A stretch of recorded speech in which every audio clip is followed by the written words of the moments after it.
আসসালামু আলাইকুম রহমতুল্লাহ। আলহামদুলিল্লাহি ওয়াসসালাতু ওয়াসসালামু আলা নবিয়্যিহি আম্মা বা'দ।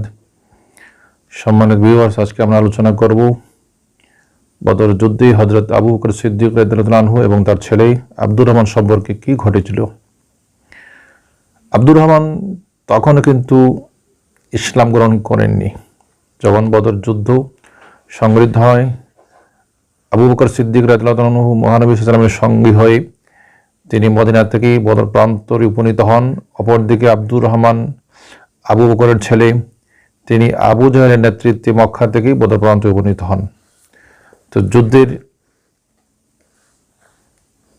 এক সময় হযরত আবু বকর সিদ্দিক রাদিয়াল্লাহু আনহু আব্দুর রহমানের তরবারির সামনে এসে পড়লেন যে এই মুহূর্তটা এমন যে তিনি এখনই আবু বকরকে আব্দুর রহমান অর্থাৎ পুত্র পিতাকে তরবারি দিয়ে দ্বিখণ্ডিত করে ফেলবেন।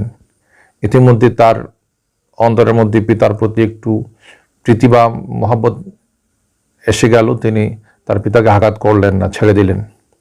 তো যুদ্ধ যখন শেষ হয়ে গেল এবং যখন হযরত আব্দুর রহমান একসময় ইসলাম গ্রহণ করলেন, তখন তার পিতা হযরত আবু বকর সিদ্দিক বললেন, আব্বাজান, যেদিন বদরের যুদ্ধে আমি আপনাকে তরবারির নিচে পেয়েছিলাম, বা আমি যখন উদ্যত হয়েছিলাম যে আপনাকে তরবারি দিয়ে খণ্ডিত করে ফেলব, শেষ পর্যন্ত আমি আপনাকে পিতা মনে করি বা পিতা জ্ঞান করে আর হত্যা করলাম না, ছেড়ে দিলাম।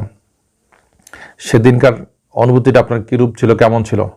তখন আবু বকর সিদ্দিক রাদিয়াল্লাহু আনহু বলে উঠলেন যে, আব্দুর রহমান, যে প্রিয় বৎস বা প্রিয় ছেলে, যদি তুমিও শেষ সময় আমার তরবারির সামনে এসে পড়তে, যে আমি তোমাকে কিন্তু ছাড় দিতাম না, যেহেতু তুমি তখন ছিলে ইসলামের শত্রু, আল্লাহ রসুলের শত্রু, দ্বীনের শত্রু।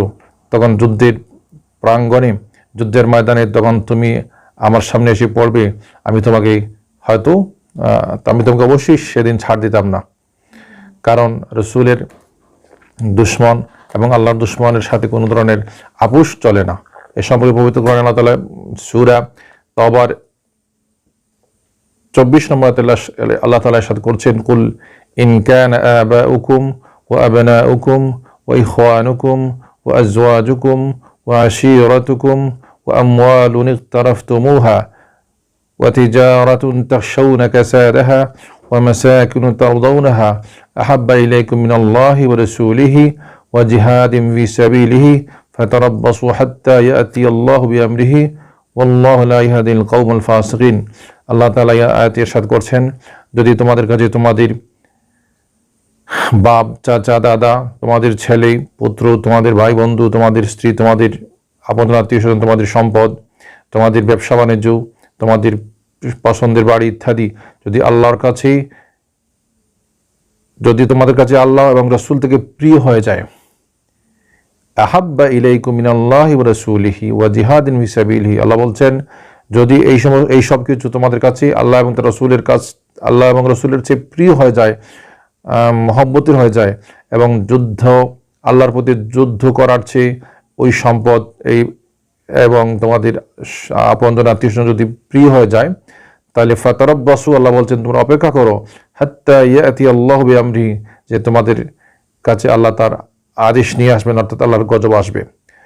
আর বলছেন, আল্লাহু লা ইয়াহদিল কওমাল ফাসিকিন, আল্লাহ কখনো ফাসিক সম্প্রদায়কে হেদায়েত দান করেন না।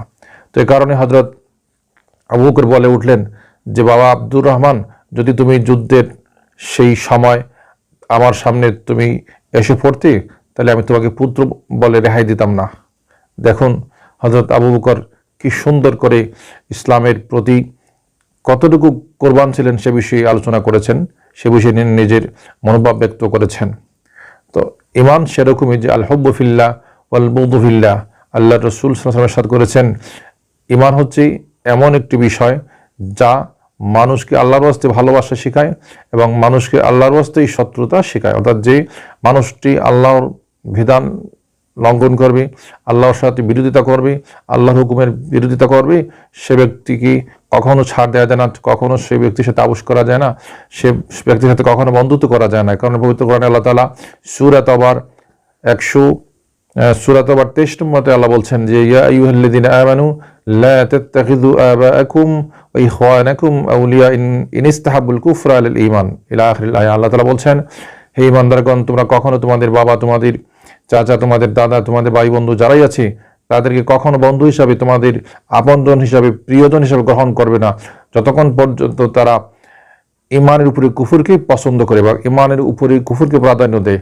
ওয়া মান ইয়াতাওয়াল্লাহু মিনকুম ফাউলাইকা হুমুজ জালিমুন। আর তোমাদের মধ্যে যারাই ওই সমস্ত লোকদেরকেই আপনজন হিসাবে, প্রিয়জন হিসাবে, বন্ধু হিসাবে গ্রহণ করে তারা অবশ্যই জালেম হবে। অর্থাৎ যারা আল্লাহ এবং আল্লাহ রসুলের বিরোধিতা যারা করে, যারা ঈমানকে পেছনে রেখে কুফরকে যারা প্রাধান্য দেয়, এমন ব্যক্তি যদি বাবা হয়, চাচা হয়, দাদা হয়, ভাই হয়, বন্ধু হয়, ছেলে হয়, মেয়ে হয়, অর্থাৎ যে না যতই আপন হোক তাকে কখনো প্রিয়জন হিসাবে গ্রহণ করা যাবে না, যেহেতু সে আল্লাহর শত্রু, দিনের শত্রু।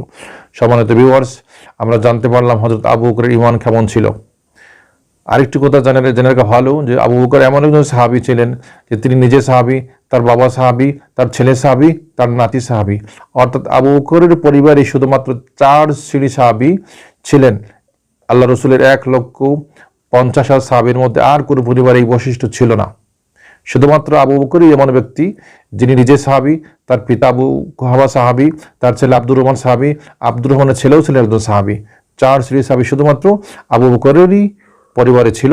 আবু বকর আল্লাহ রসুলের এত প্রিয়তম সাহাবী ছিলেন যার সম্পর্কে পবিত্র কোরআনে আলোচনা এসেছে। যখন তিনি মক্কা ছেড়ে মদিনা গিয়েছিলেন, আবু বকর তার সাথে ছিলেন। গারে সুরের মধ্যে আশ্রয় নিয়েছিলেন সে আবু বকর, সেই ছিলেন সফরের সঙ্গে। আল্লাহ তাআলা বলছেন সে সম্পর্কে ইয়াকুল সাহাবী লা তাহজান ইলা আখির। আল্লাহ তাআলা সেই আবু বকরের উদ্ধৃতি পবিত্র কোরআনে নিয়ে এসেছেন। সেই প্রিয়তম সাহাবী সম্পর্কে আমরা জানলাম। সম্মানিত ভিউয়ার্স, আমাদের ঈমান এরকমই হওয়া উচিত যে ঈমানের প্রশ্নে, সত্য ন্যায়ের প্রশ্নে আমাদের বাবা, ভাই, বন্ধু, আপনজন যেই হোক না কেন তাকে আমরা ছাড় দিতে পারি না। সবার চেয়ে বড় শিক্ষা হচ্ছে, সবার চেয়ে প্রাধান্য দিতে হবে আল্লাহকে, দিতে হবে আল্লাহ রসুলকে, দিতে হবে ঈমানকে, দিতে হবে ইসলামকে, দিতে হবে সত্য এবং ন্যায়কে। সম্মানিত ভিউয়ার্স, ভালো থাকুন। আজ এ পর্যন্তই। আসসালামু আলাইকুম ওয়া রাহমাতুল্লাহ।